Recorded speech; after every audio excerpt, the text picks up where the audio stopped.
And so open, closed, participatory, top-down, transparent, opaque. All these oppositions that are drawn up within this culture, that's what field theory would kind of help us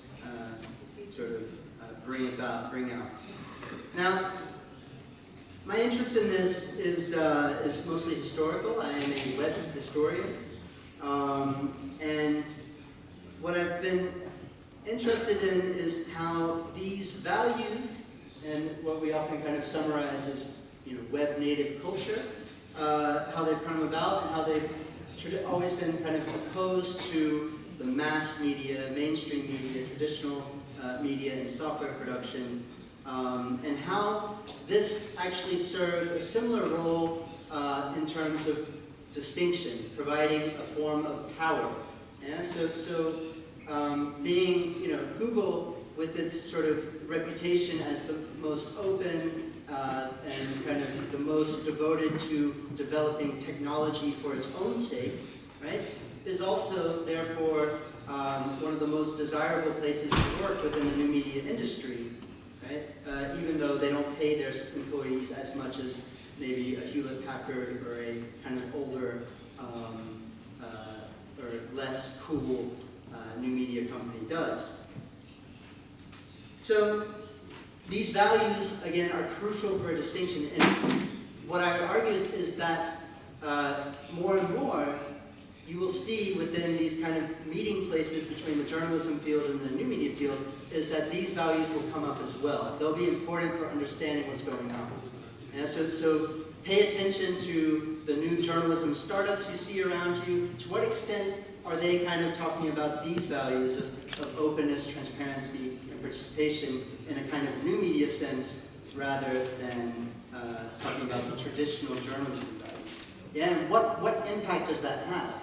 What does that mean for what journalism becomes? So again, my interest is historical. I mean, these values have been expressed by all kinds of media companies and publications and communities for 25, 30 years. And what's so interesting is that they've remained this way. We still talk about new media in the same way, as something that is bringing about a more open, transparent, participatory media landscape.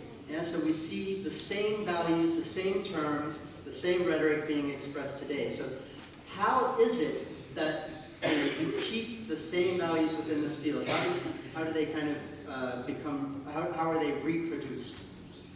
And the answer to that is a kind of classic from Bourdieu about fields, the semi-autonomous domains.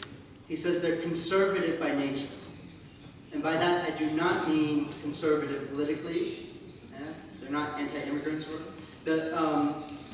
I mean conservative in the sense of keeping the same state. Fields keep the same state because the important players will maintain their power by kind of sort of appealing to the values in the field.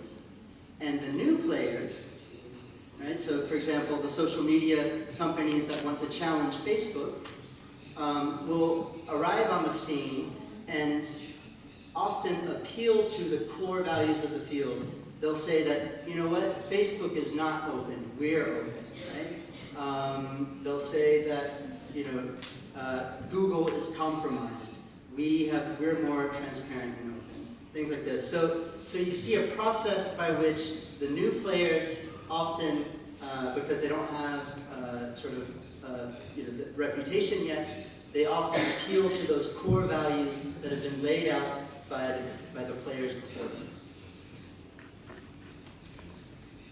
So the field always kind of produces and reproduces a belief in the intrinsic value of its autonomous principles. And fields, all the sort of players in the new media field are constantly reproducing this belief in openness, transparency, and so on. And we see this again in the show, where the show posits the kind of heroes of the show. The Pied Piper company as new and disruptive, and at least that's the way they seek to be portrayed, and they feel they are, and they believe they are. And it sort of puts this up against the kind of what in the journalism field would be the tabloids and the, those with lesser reputation, and that's the kind of the guy that put radio on the internet.